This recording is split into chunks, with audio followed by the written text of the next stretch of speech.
We started building old cars. I'd seen an old car, and I mentioned it. I said, gee, it'd be nice to have an old car. Down a barn here, there was a 64 Chevy convertible, totally rusted out, and cats were living in it and everything else. And we asked the girl if we could have it or buy it off her. And she said, if you could drag it out of the barn, you can have it. Well, the boys went down and dragged it, and the brakes were froze. We had to beat the brake drums off it to make the car move, and we towed it home. When they brought it up here, and well, lo and behold, we put a new motor in it. We had it painted, new top. It was beautiful. The three of us owned this car together. It was the first classic car that we restored together. As we became teenagers and our interests really got into cars and whatnot, Lou would make them run good. I'd make them look good. Dad had the money. Yep, I did the mechanical stuff. Michael did the paint and body work. Dad was a part of every bit of it. He built the garage in the backyard, and it was just, that was our playhouse. They always said to me, what kind of car is your favorite? And I always said a 56 Ford. So I wanted one of them. So we ended up, there was a 56 Ford for sale. We ended up buying it. It was all black. Well, my father didn't want a black car. So we said, well, who are you doing the car for? Are you doing it for anybody else but yourself? He says, no. I says, then we do it the colors you want it. Mike said, what color you want? I said, I like to have that peacock blue. It's turquoise, really, and white, and the interior done. So it took us years, but we did it. It's beautiful. And I still got it. Here it is, 2023 coming up. Still in the back garage. Done. You go back there, turn the key, and drive it down the street. It's done. White walls. Oh, it's just gorgeous. And I met Arlene in 1956. And there was a song on the radio that she had playing. The song was A Casual Look, and we've loved it ever since. And it's written on the back of our car. Lisa's husband, Art, is an artist. He does pinstriping, lettering, mural deserting. And I had him paint A Casual Look with the notes, on the scale of music. He had approached me about doing that, and I hand painted the name of the song on the back of the trunk of that particular car. So he wrote on there A Casual Look, and he wrote the date, 7/17/1956. That was the first date we went out on. And now I have a car that's identical almost to me asking her out. But we had a place called Chatterbox, and every Saturday night we'd have a party there. And it turned out to be an activity. We'd have a mob there, and Arlene and I put it together. And there was times I'd have 300-400 old cars there. You'd have thought Dad had stock in that place. We even collectively sat and talked about what could we do to be owners of that place or partners in that place, because it was just so him. Of course, my car was always a hit.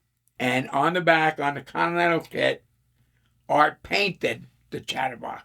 That was a Christmas gift that I would airbrush his car in front of the Chatterbox, because that was pretty much the favorite place that he would spend a lot of his time. We even gave it to him at the Christmas party at the Chatterbox that year. It's great. All of a sudden there was the urge to really have something pristine. Really have something exceptional. They said, well, you know what? I know you love that hard top. I know you love that turquoise and white. But what would the ultimate car be? What's your ultimate car? Let's not just pick a car and do it.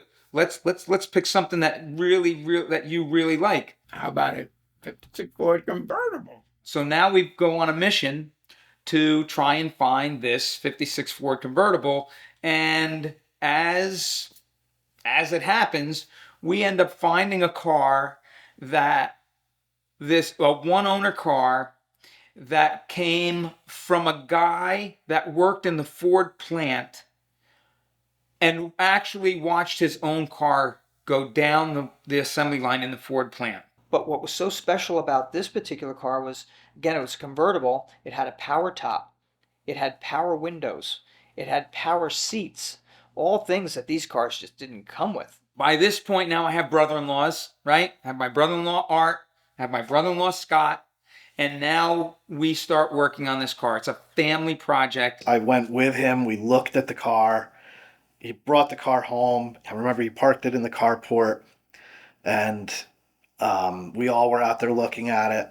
It was fairly beat up. It was definitely showing its age, but it was a convertible, which was something he was looking for. We take it apart in his garage at home. We catalog the whole car. You're not going to believe it, but we took the body right off the frame.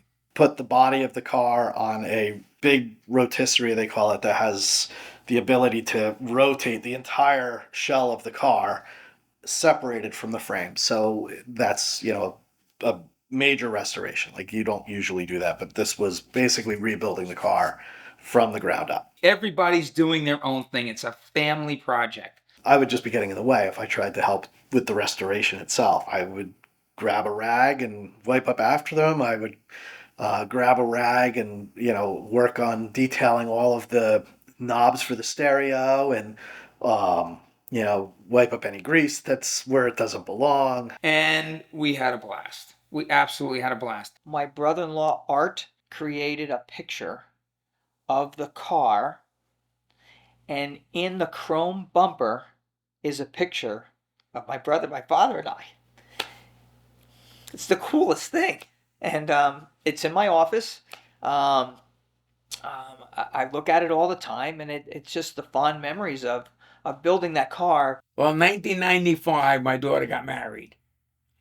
And we started working on that car in 93. He wanted so badly to get this car done for it to be in our wedding. That became the kind of the goal and the deadline of, we need to get everything kind of buttoned up so that we can roll this car out and use it and drive it to the wedding. And it got done just in time.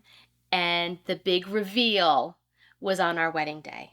And he was just so proud to have this car that he had worked on with his sons, all of them, that we could use it in our wedding. It was very, very special. Dad enters this car in a Victoria Nationals. He's in a class with 300 cars just like his, or the same vintage as his. Now, you could like the car, you could not like the car. These are purist people who are picking the winners. And he wins this national event with this car. So, of course, I'm thrilled because of the way it looks, right? That helped it get there. And my brother is thrilled because he got it there physically. It runs. My brother-in-laws, right? They were absolutely part of it.